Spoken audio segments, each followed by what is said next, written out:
नमस्कार, जेके अपडेट में आपका स्वागत है। मैं हूं अश्विनी गुप्ता। दोस्तों, लोकसभा चुनाव इस समय अपने चरम पर हैं, लेकिन कहने को चरम पर हैं क्योंकि चुनावी हलचल उस प्रकार से नज़र नहीं आ रही है। अधिकतर अगर पार्टियों की बात करें तो उनके जो नेता हैं वो दूर दराज के क्षेत्रों में दौड़ लगाए हुए हैं। हालांकि ज़्यादा कुछ मीडिया में नज़र भी नहीं आ रहा है। वहीं अगर छोटे उम्मीदवारों की बात करें तो वो अभी तक दिखाई भी नहीं दिए ग्राउंड पर कहाँ हैं। लेकिन बामुश्किल हमने ढूंढे हैं राजकुमार जी, ये जो अब हमारे साथ मौजूद हैं। जम्मू रियासी लोकसभा सीट से ये चुनाव मैदान में उतरे हैं और अब तक की अगर बात करें तो ये करीब करीब 4 बार इलेक्शन लड़ चुके हैं, जिनमें शायद 2 बार राजकुमार जी लोकसभा का चुनाव भी लड़े हैं। तो सबसे पहले राजकुमार जी, आपका जेके अपडेट में बहुत बड़ा स्वागत है। और एक निर्दलीय उम्मीदवार के रूप में आप चुनाव मैदान में उतरे हैं, तो आप चुनाव लड़ने का मुख्य एजेंडा क्या है आपका? अश्विनी जी, सबसे पहले जेके अपडेट और उसकी पूरी टीम को मेरी तरफ से बहुत बहुत धन्यवाद। मैंने 2014 में लोकसभा का पहला कंटेस्ट लड़ा था और जनता की डिमांड पे और जनता के ओपिनियन पे लड़ा था। और जब मुझे इस चीज़ का पता चला कि मेरा कोई भी एजेंडा जो है वो पॉलिटिकल पावर के बिना कहीं भी लागू नहीं होगा। 2014 के अंदर मोदी वेव इतनी पीक पे थी कि मेरे ख्याल से पत्ता खड़ा किया तो वो भी मोदी के नाम पे जीता। मतलब कहते हैं कि one man show, one man army जीती। वो उस टाइम की सिचुएशन थी। उस टाइम भी मैंने बीइंग इंडिपेंडेंट, मुझे 12 दिन का टाइम मिला था उस टाइम नॉमिनेशन के साथ और सिंबल के साथ। तो उस टाइम एरिया थोड़ा ज़्यादा था एज़ फार डिस्टेंस, क्योंकि पुंछ यहाँ से 296 किलोमीटर और सांबा के 30 किलोमीटर आप निकाल लीजिए, तो कुल मिला के मतलब 300-325 की जो रेंज थी वो थी। अब सवाल ये है कि आपने सवाल किया कि मेरा एजेंडा क्या है, मैं किन एजेंडों पे इलेक्शन लड़ रहा हूँ। मेरा पहला एजेंडा मैंने आपको बताया कि 20,000 करोड़ के करप्शन के स्कैम मेरी जेब में पड़े हुए हैं, जिसमें माता वैष्णो देवी का 10 साल से पेंडिंग है, आस्था से खिलवाड़ है। उसके बाद 500 करोड़ का जो है एजुकेशन डिपार्टमेंट है, छोटे छोटे बच्चों के पैसे खा गए, स्कूल प्राइमरी स्कूलों के बच्चों के पैसे खा गए। उसके बाद 100 करोड़ का स्कैम आरटीओ ऑफिस का है, वो मैंने ऑनरेबल सीबीसी के पास चैलेंज किया हुआ है। और मेरे पास काफ़ी सारे स्कैम है। लेकिन मुझे दुख इस बात का लगता है कि बेयर आई अराइज मीडिया जो है अपने लेवल पे बाउंड है। मैं इस बात को मानता हूँ, मैं इसलिए किसी मीडिया को फोर्स भी नहीं करता हूँ, लेकिन वो बाउंड है। किस लिए बाउंड है मैं आपकी जानकारी के लिए बता दूं, पता नहीं आपको बुरा ना लगे। 2.5 लाख जो यूट्यूबर है बहुत जल्द वो बंद होने वाले हैं, ये इंटरनल रिपोर्ट है। तो कहने का मतलब ये है कि जो मेरे जनता का ओपिनियन है, जनता की डिमांड है, उस डिमांड के ऊपर मैं देश हित में और जम्मू की डोगरा हित की पॉलिसी के तहत मैं इलेक्शन में कैंपेनिंग में हूँ। आपने अभी कहा कि आपका मुख्य एजेंडा जो है वो घोटालों को लेकर है और आपने वैष्णो देवी के घोटाले का भी नाम लिया। तो थोड़ा सा इसको एलैबोरेट करते हैं कि वैष्णो देवी का घोटाला क्या घोटाला है, और आपने कहा 10 साल से वो लंबित है, क्या मामला है वो? देखिए, हम कोई भी चीज़ जो है अगर तो वो नेचुरल प्रोडक्शन है, मेरा इशू क्या था, अगर कोई भी नेचुरल प्रोडक्शन है तो हम मान सकते हैं कि ये बीज जो था वो घटिया था, तो ये फसल जो है वो ख़राब निकली, जाए इसको कीड़ा लग गया या कुछ भी है। अब आपको पता है कि सरकार जो है वो कुछ चीज़ों के ऊपर कस्टम ड्यूटी पे करती है। जितनी आपके पास इकानमी है, जो इकानमी है वो आपके गोल्ड के ऊपर डिपेंड कर रही है। जब 2013 में मैंने एक आरटीआई फाइल की बिफोर द 2014 इलेक्शन, तो उसमें मैंने एक आरटीआई में, पहले तो वो जवाब नहीं देते थे, पर मैंने एक अच्छे तरीके से मैनिपुलेट करके उसको जवाब को लिया था। तो उसमें उन्होंने बताया था कि विद इन 5 ईयर, जबकि 32 साल से बोर्ड बना हुआ है, श्राइन बोर्ड 32 साल से बना हुआ है, बट 5 साल की रिपोर्ट के अंदर अगर 43 kg ऑफ गोल्ड और 6 टन जो है उसमें सोना चांदी नकली पाया गया, जो कि 80% से भी ज़्यादा का नकली था, जो कि विद इन 5 ईयर। आप 25 साल को छोड़ दीजिए, खाली 5 साल का रिकॉर्ड मुझे मिला था। और उसमें से 34 जो है सेविंग बैंक अकाउंट हैं, जो जिसकी ट्रांजैक्शन का कोई पता नहीं है। वो ओवरऑल मैंने जब कैलकुलेट किया, उसको एनालाइज किया, तो वो 1470 करोड़ रुपए का स्कैम जो था वो श्राइन बोर्ड में निकला 5 साल से। तो उसके बाद जब मैंने सरकार से पूछा कि आप कस्टम ड्यूटी जो है वो नकली सोने चांदी पे कर रहे हैं, क्योंकि आपने परचेज किया हुआ है, तो आप मुझे ये बता दीजिए कि ये नकली सोना चांदी कहाँ पे है। जब मैं पिल में गया तो उसके बीच में मैंने 4 पार्टी रखी। मैंने किसी को भी नहीं रखा स्पेयर किया। उसमें मैंने रखा कि अगर आप सोना चांदी परचेज कर रहे हैं सरकार जिम्मेदार है, अगर सोना चांदी में गड़बड़ी हो रही है तो सुनार जिम्मेदार है, क्योंकि सुनार बनाता है जो डबोटी होगा वो तो बनाता नहीं घर में। उसके बाद जब बात आ गई सुनारों के ऊपर, तो जो कटरा का जितना भी व्यापार तबका था सारे का सारा जो है वो रातों रात खाली हो गया। उसके बाद तीसरा बचा कि अगर श्राइन बोर्ड की गलती है तो श्राइन बोर्ड की जांच की जाए। फाइनली मैंने कहा कि इन सब के ऊपर एक एजेंसी है, उसको कहते हैं हम रिसाइकलिंग कंपनी। जो रिसाइकलिंग कंपनी है वो जितना भी सोना चांदी है वो रिसाइकलिंग कंपनी में जाता है, वो रिसाइकिल होकर तो उसके बाद वो उसके कॉइन बनाते हैं। जो वैष्णो देवी के नाम से सोने और चांदी के कॉइन बिकते हैं वो रिसाइकलिंग कंपनी बनाती है। मैंने चारों को पार्टी बना लिया, सुनार को भी ले लिया, सरकार को भी ले लिया, श्राइन बोर्ड को भी ले लिया और कंपनी को भी ले लिया। अब मेरा जो डाउट था वो कंफर्म कहाँ पे हुआ, श्राइन बोर्ड ने कहा कि हमारी इसमें कोई इन्वॉल्विंग नहीं है, लेकिन रिसाइकलिंग कंपनी कह रही है कि पिछले 5 सालों में हमने आज तक श्राइन बोर्ड को ये रिपोर्ट कभी नहीं दी है कि इतना सोना आपने भेजा और इतना हमने आपको वापस जो डुप्लीकेसी में प्रूव करके दिया। ये एमएमटीसी की कोई रिपोर्ट नहीं है। श्राइन बोर्ड अपने लेवल पे कह रहा है कि ये जनता ने ही डुप्लीकेट चढ़ाया है, लेकिन ऐसा था नहीं, क्योंकि एमएमटीसी जो रिसाइकलिंग कंपनी करवा रही है। जब मान लीजिए लेटेस्ट पास मैंने आपके पास एक कप चाय पी है, जो चाय बनाने वाला वही कह रहा है कि मैंने चीनी डाली, तो मेरा दावा जो है वो खारिज हो जाता है। जब बनाने वाला चैलेंज कर रहा है कि मैंने चीनी डाली नहीं है, तो मैं कैसे प्रूव कर सकता हूँ कि इसमें चीनी है। तो इसलिए जो श्राइन बोर्ड का इशू था वो वहीं पे खत्म हो गया जब एमएमटीसी ने रिपोर्ट दी कि हमारी तरफ से आज तक हिंदुस्तान के अंदर 7 जो बड़े बड़े ट्रस्ट हैं उसमें अगर डुप्लीकेसी नहीं है 1 ग्राम की भी, तो यहाँ पे तो 43 अब केजी अब गोल्ड जो है वो 5 साल में है। तो वो स्कैम जो है ऑनरेबल प्राइम मिनिस्टर ऑफिस से पिछले 10 साल से जो है वो चीफ सेक्रेटरी को फॉरवर्ड हुआ है, लेकिन आज तक वो किसी भी इन्वेस्टिगेशन एजेंसी को इन्वेस्टिगेशन के लिए गया नहीं है। आपके मैनिफेस्टो में एक बात जो लिखी सबसे पहला ही शायद ये कॉलम है, सांसद का काम क्या है, क्यों बनाया जाता है सांसद, तो इसको थोड़ा कर दें, इस पर भी थोड़ी रोशनी डाल दें। देखिए मैं वही तो कह रहा हूँ कि what is the job profile of A member of parliament. बात सवाल की नहीं है, बात आपने अच्छा सवाल किया। मेंबर ऑफ पार्लियामेंट जो है वो लॉ मेकर है, ना कि लॉ इम्प्लीमेंटर है। लॉ इम्प्लीमेंटर का मतलब ये नहीं कि उसको छूट मिल गई कि तुम मर्डर करो क्योंकि तुम कानून बनाने वाले हो। जो मेंबर ऑफ पार्लियामेंट है उसका काम है कानून बनाना, कानून को तोड़ना नहीं है। अब आप दोनों हार्ड कोर लीडर देख लीजिए, दोनों ने कानून तोड़ा हुआ है और ये मेरे मैनिफेस्टो में है। एक का 2014 का आप एफिडेविट देख लीजिए, 2019 का एफिडेविट देख लीजिए, और जो दूसरे कैंडिडेट है उनका आप 1995 का देख लीजिए। 2008 और 2014 का मेरे पास अवेलेबल है। कहने का मतलब ये है कि मेंबर ऑफ पार्लियामेंट जो है वो पार्लियामेंट के अंदर कानून बनाता है। जो मेरी सहन शक्ति है, मैंने पिछले 20 सालों में जितने भी मेंबर ऑफ पार्लियामेंट के जो मेरी मतलब 18 साल की एज के बाद हैं, मैंने एक भी बिल जम्मू का एक भी बिल जो है पार्लियामेंट में पास होता नहीं देखा कि जम्मू के हित के लिए पर्सनल कोई बिल पास हुआ हो। आप मुझे बता दीजिएगा, ऑन रिकॉर्ड बता दीजिएगा कि कोई एक बिल जो जम्मू के मेंबर ऑफ पार्लियामेंट ने असेंबली में या सारी पार्लियामेंट में रखा हो, चाहे पास हुआ या ना हुआ हो। अगर उन्होंने रखा भी है तो आप बता दीजिए मुझे। तो कहने का मतलब कि मेंबर ऑफ पार्लियामेंट को ये नहीं पता कि मेरा जॉब प्रोफाइल क्या, मैं पार्लियामेंट में गया हूं मेंबर ऑफ पार्लियामेंट के तहत कानून बनाने के लिए और उसमें शमूलियत के लिए। जहां पे नालियों के फीते काटे जाते हैं, सड़कों के फीते काटे जाते हैं, वो किस लिए? वो काम मेंबर ऑफ पार्लियामेंट का नहीं है। वो कॉर्पोरेटर है, पंच सरपंची है और ज़्यादा से ज़्यादा असेंबली है। ये जनता को पता होना चाहिए कि what is the job profile of A member of parliament का।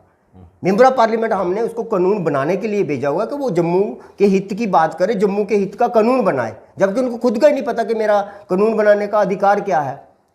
तो मेरे ख्याल से ये जनता को पता होना चाहिए कि राजकुमार जी, आपका मैनिफेस्टो मैं देख रहा हूँ, इस मैनिफेस्टो में आपने तो जुडिशरी पर भी सवाल खड़े किए। हाँ, तो मैं जुडिशरी में, जब आपको पता है, आपको मेरे से ज़्यादा पता है, ऑनरेबल सुप्रीम कोर्ट ने एक डायरेक्शन दिया और उनकी जजमेंट है कि जब अगर पिटिशनर और रिस्पॉन्डेंट चाहता है कि उसकी वीडियोग्राफी हो और वो लाइव टेलीकास्ट चाहता है, तो हम सर्विस देने के लिए, हम जस्टिस के लिए हैं। तो अगर सुप्रीम कोर्ट और पार्लियामेंट के अंदर दोनों हाउस के अंदर लाइव टेलीकास्ट होता है, then why should not be J&K judiciary?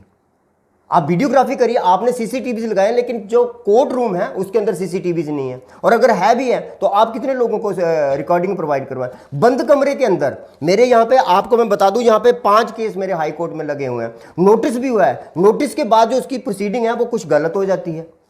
सवाल ये है कि मैं अपने आर्गूमेंट का मुझे सबूत चाहिए, तो क्या है? कोर्ट कल कहता है कि तुम्हारे आर्गूमेंट ये थे, पर मेरे पास सबूत क्या कि मैंने एट द प्रेजेंट क्या आर्गूमेंट फाइल किए थे। मैं चाहता हूं कि जुडिशरी की जो हेयरिंग है वो कम से कम, अगर लाइव टेलीकास्ट नहीं है तो वीडियोग्राफी तो हो। अगर कल को किसी को डाउट है, वो कॉपी लेना चाहता है, तो वो अपनी वीडियोग्राफी की कॉपी ले सकता है कि आपके आर्गूमेंट क्या थे। और वकील जो है वो पैसे लेता है क्लाइंट से, फेवर करता है पार्टी का, रिस्पोंडेंट का, तो वो जो क्लाइंट होता है वो बेचारा पैसे दे के भी मारा जाता है। राजकुमार जी, आपके जो मैनिफेस्टो के दोनों पेपर मेरे पास हैं, मैं दोनों पढ़ रहा हूँ, इसमें राहत से ज़्यादा आरोप हैं 101%, लेकिन विद एविडेंस हैं।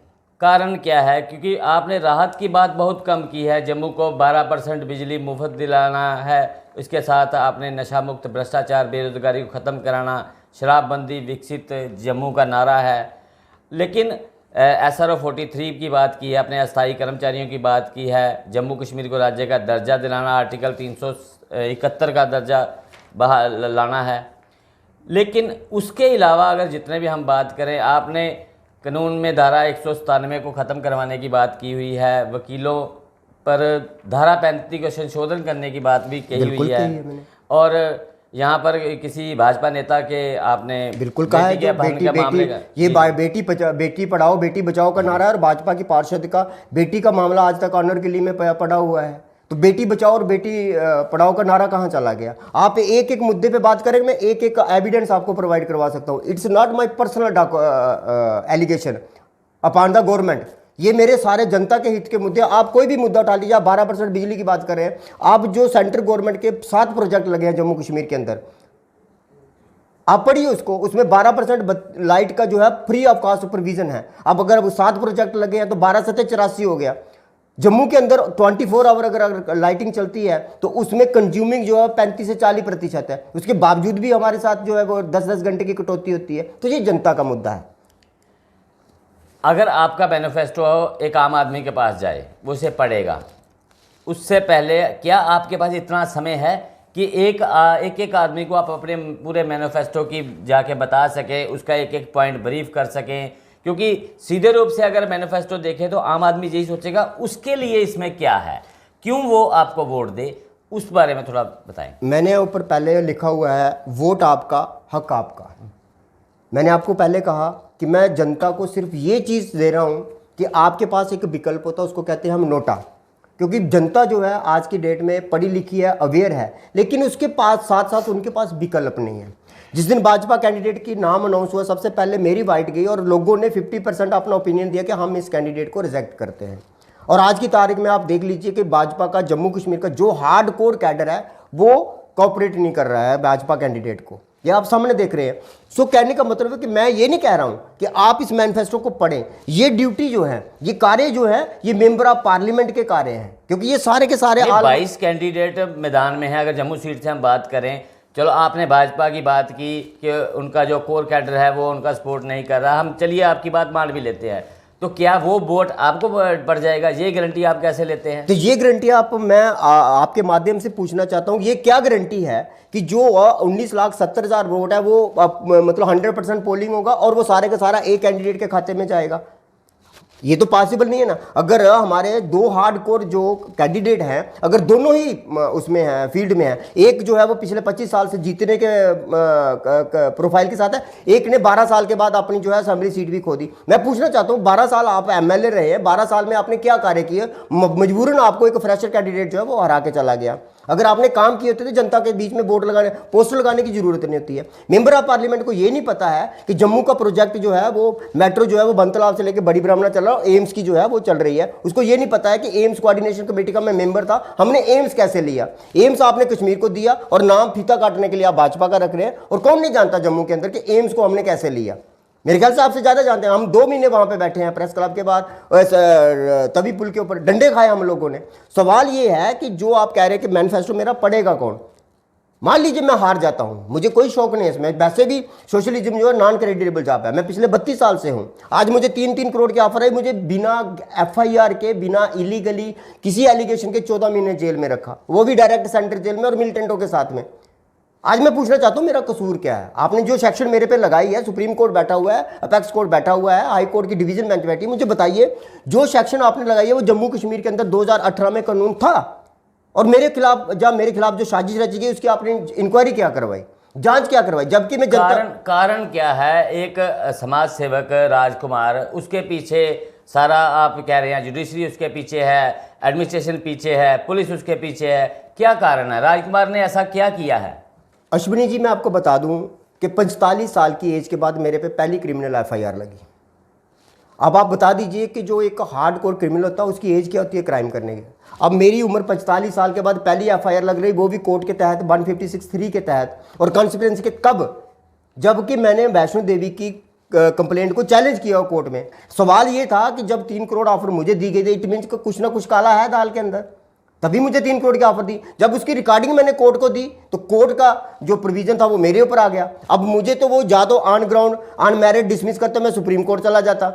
अब उनके पास अनमैरिड डिसमिस करने का प्रोविजन नहीं था, उन्होंने मुझे जेल में भेज के तो पीछे से ऑन डिफॉल्ट डिसमिस कर दिया। जो एलिगेशन है वो मेरे पे लग गया, जबकि कोर्ट को पता है कि जो पिटिशनर है वो इन जुडिशियल कस्टडी है, उसके बावजूद इन्होंने अपना उसको ऑन डिफॉल्ट डिसमिस किया। तो आप इस मामले को सुप्रीम कोर्ट में भी ले जा सकते हैं। सर सुप्रीम कोर्ट में वही तो कह रहा हूं कि सुप्रीम कोर्ट में जाने के लिए एक आम आदमी को मेरी आप एक एप्लीकेशन को देखेंगे तो आपको बड़ा शॉक्ड लगेगा। सुप्रीम कोर्ट ने 22 जून 2022 को मेरी एक एप्लीकेशन फॉरवर्ड की टू द चीफ जस्टिस, और वो पिछले 18 महीने के बाद विदाउट इंफॉर्मेशन टू मी वो रिटर्न चली गई वापस सुप्रीम कोर्ट के पास, जबकि मुझे पूछा ही नहीं किसी ने कि 18 महीने से आपकी एप्लीकेशन आई है, आप बताइए क्या चाहते हैं आप। मुझे पूछा ही नहीं किसी ने। तो सुप्रीम कोर्ट के पास जाने के लिए मुझे बहुत बड़ा इंफ्रास्ट्रक्चर चाहिए। आपने एक बात की थी कि आपको पता है कि बिना चुनाव लड़े आप कोई भी चीज़ इंप्लीमेंट नहीं करवा सकते हैं, यानी कि आपको कम से कम चुनाव आयोग पर तो विश्वास है ही है। ठीक, तो जब आपने मेंबर पार्लियामेंट के लिए अपना नॉमिनेशन फाइल किया है, उसके बाद जिस प्रकार से आप बता रहे हैं कि सभी आपको रोकने में लगे हुए हैं, तो क्या नॉमिनेशन फाइल करने में भी आपको किसी ने मना किया या नहीं? मैंने आपको बता दें, मेरे पास रिकॉर्ड है, ओरिजिनल कॉपी पड़ी है, नॉट फोटोस्टेट कॉपी। उस इनफैक्ट कि आपको 28 तारीख से पहले का आपको 12,500 रुपये का डीडी मिलेगा by the name of the returning officer, क्योंकि मुझे पहले पता चल चुका था कि ये मेरा नॉमिनेशन एक्सेप्ट नहीं होने देंगे, क्योंकि मेरे प्रपोजर को धमकी मिल रही थी। मैंने एडवांस में ऑनलाइन करके उनको अपना नॉमिनेशन दे दिया before the notification, after the central notification. तो उन्होंने मेरे जो नॉमिनेशन था उसको रिटर्न किया, जो हॉनरेबल रिटर्निंग ऑफिसर जम्मू, तो उन्होंने रिटर्न किया कि आपका जो नॉमिनेशन है वो बिफोर द नोटिफिकेशन आया, उसको रिजेक्ट किया। फिर उसके बाद मैंने वो 12,000 का ड्राफ्ट वापस लिया, कैंसिल करवाया, और फिर मैंने कैश में जो फीस जमा कराई। उसके बाद आपको प्लस पॉइंट बता दूं, मैं 2 तारीख को मेरा नॉमिनेशन एक्सेप्ट होता है, 4 तारीख को मुझे CID का नोटिस आता है, और नोटिस के बीच में ना तो अक्यूज्ड का नाम है ना कंप्लेनेंट का नाम है। अब मैं तो जुडिशरी पर्सन था, 25 साल का जुडिशरी का एक्सपीरियंस है। मैंने उनको वापस रिटर्न किया कि आपने मेरे पे को ये नोटिस किया है, फर्स्ट ऑफ ऑल ये कि ना तो कंप्लेनेंट का नाम है और ना ही आपने किसी अक्यूज का नाम बताया, जबकि आपके पास प्रोविजन है CRPC 140 और 160 का। आपने ना तो मुझे अक्यूज के तहत नोटिस किया, ना आपने मुझे कंप्लेनेंट के तहत नोटिस किया। तो आप मुझे ये बता दीजिए आप मेरे किस कंप्लेंट का नोटिस कर रहे हैं, क्योंकि उनकी पॉलिसी थी नॉमिनेशन फाइल होने के बाद 12 बजे मैं RO ऑफिस से निकला हूं और 3 बजे मुझे नोटिस जो है वो व्हाट्सएप में मिल रहा है। तो जब 4 तारीख को नोटिस मुझे प्रेजेंस रखा, उनकी पॉलिसी थी कि 4 तारीख को अगर राजकुमार हमारे सामने प्रेजेंस नहीं होता है, 6 तारीख को स्क्रूटनी है, इसको 6 तारीख को स्क्रूटनी से पहले उठा लिया जाए और नॉमिनेशन इसका रिजेक्ट हो जाए। उसके बाद भी मैं कहा मैं जुडिशरी प्रोसेस हूँ, मैंने जैसे ही वो नोटिस मिला सबसे पहले मैंने वर्चुअल प्रेजेंस की एप्लीकेशन बिफोर द RO दे दी कि आप मेरी वर्चुअल जो है वो स्क्रूटनी कर लीजिएगा, मेरी जान को खतरा है, ये मेरा सिक्योरिटी लेटर 2013 से मेरी सिक्योरिटी रोकी हुई है।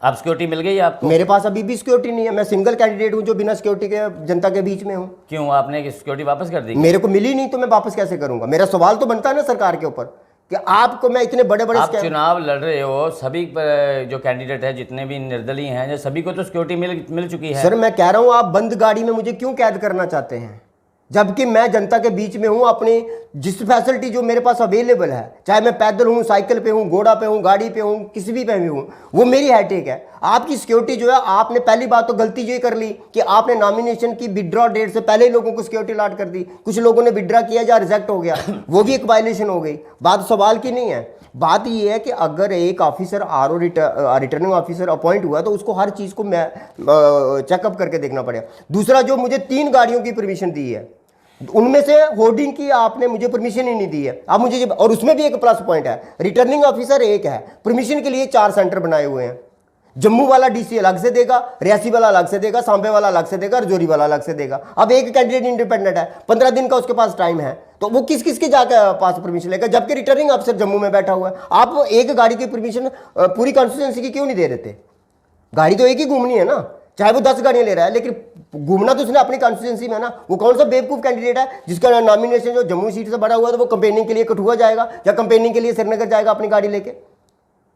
सवाल ये है कि मार्क ऑफ क्वेश्चन जो है वो आज की तारीख में सिस्टम पे जा रहा है, और सिस्टम जो है वो फिक्स है। फिर आपने सवाल अब चुनाव योग पे भी खड़ा कर दिया। अंडरस्टूड बात है। आपने अभी मैंने कहा, मैं मुकरने की बात नहीं कर रहा हूं। विश्वास है सर, आज मेरा नॉमिनेशन एक्सेप्ट हो चुका, मैं आपके सामने डिबेट में बैठा हुआ हूं। आज मेरा नॉमिनेशन रिजेक्ट होने की कोई गुंजाइश नहीं। मैं घर में बैठ भी जाता हूं, मेरा मर्डर भी हो जाता है, तब भी मेरे को वोट पड़ेगा। आज इलेक्शन कमीशन ऑफ इंडिया के पास कोई प्रोविजन नहीं है। आप चाहें तो कंप्लेन कर दीजिए, मैं 2014 की भी आपको कंप्लेंट दूंगा भाजपा कैंडिडेट के खिलाफ, और 2019 की भी कंप्लेंट दूंगा भाजपा कैंडिडेट के खिलाफ। और जो कमीशन ने out of provision, out of law judgement दी है, पब्लिक एक्ट, कहीं ना कहीं आप सवाल अगर उसी सरकार पे खड़े कर रहे हो, फिर आप उसी सरकार का हिस्सा बनने के लिए जा रहे हो। अगर आप जीत जाते हो, ये मेरा डेमोक्रेटिव राइट है, ये मेरा डेमोक्रेटिव राइट है। Election is my democratic right. एक मिनट, अगर आप अकेले सांसद जीत भी जाते हो, तो क्या ये मैनिफेस्टो आप पूरी तरह से लागू कर पाओगे? सर, ये लागू करवाने के लिए आदमी के पास बिल पावर और प्रोविजन ऑफ लॉ की जरूरत है। और इसमें मुझे आप मुझे इसमें से किसी ना किसी पार्टी की आएगी, किसी ना किसी पार्टी को आपको समर्थन करना ही पड़ेगा।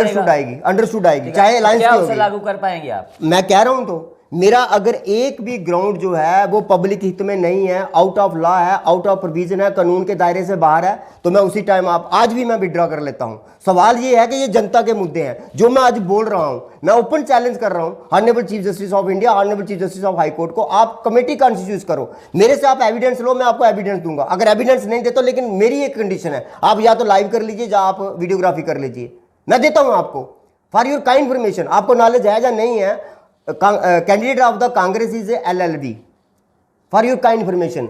राजकुमार जी, किसी कैंडिडेट पे आरोप लगाना बहुत आसान सर, है।